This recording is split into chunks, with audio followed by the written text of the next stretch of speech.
Hello दोस्तों। तो कैसे हैं आप सभी लोग। मैं फिर आपके लिए एक मैटर लेकर आया हूँ। तो आप सभी तैयार हैं फिर लिखने के लिए। तो शुरू करते हैं। 5 4 3 2 1 स्टार्ट।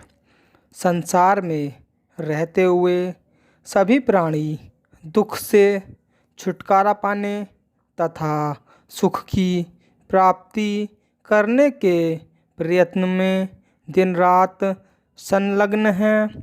प्रत्येक व्यक्ति को यही हार्दिक इच्छा है कि कष्टों कलेशों की निवृत्ति हो और जीवन सुखपूर्वक व्यतीत हो।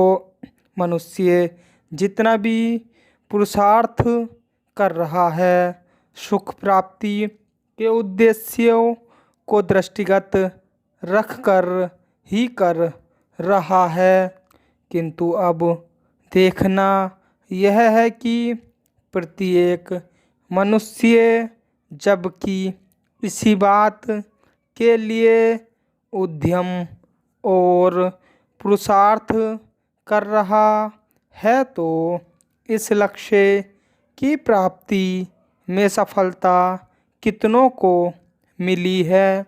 कितने लोग ऐसे हैं जो दुखों से छुटकारा पा गए हैं और जिन्हें सुख का सांस लेना नसीब हुआ है।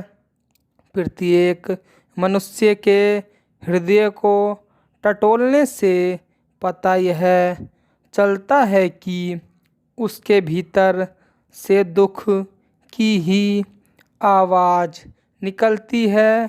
किसी को कोई दुख है तो किसी को कोई। मनुष्य किसी न किसी दुख में ग्रस्त दिखाई देता है। प्रश्न उत्पन्न होता है कि इतनी लगन से सुख की खोज करने के उपरांत भी मनुष्य को सुख क्यों नहीं प्राप्त होता। निरंतर प्रयत्न और पुरुषार्थ करने पर भी दुख से छुटकारा क्यों नहीं मिलता।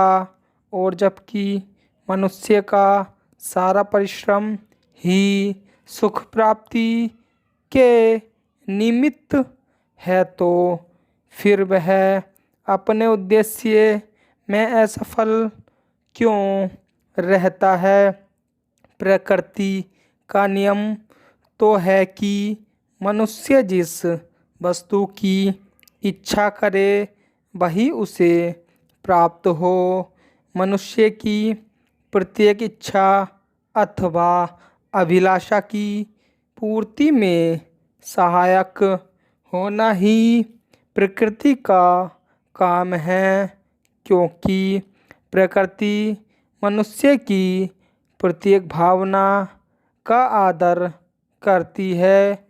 इसके साथ ही प्रकृति ने मनुष्य को दृढ़ संकल्प शक्ति की अद्वितीय एवं अतुलनीय संपदा भी प्रदान कर रखी है, जिसकी सहायता से वह जिस चीज़ को भी चाहे प्राप्त कर सकता है।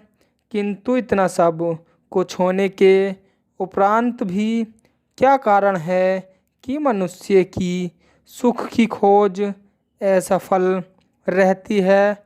आखिर कुछ न कुछ कारण तो होगा ही। हाँ अवश्य है, अकारण तो विधाता की सृष्टि में कुछ नहीं होता। न ही ऐसा है कि प्रकृति की शक्तियाँ मनुष्य के विचारों तथा भावनाओं का विरोध करें, तब फिर चाह करने तथा प्रयास एवं परिश्रम करने पर भी यदि सुख के बदले दुख मिला तो क्यों। विचार किया जाए तो ज्ञात होगा कि मनुष्य ने सुख प्राप्ति की इच्छा से जिन पदार्थों की कामना की उन पदार्थों में सुख है ही नहीं। मनुष्य अपने विचारानुसार यह समझता है। स्टॉप।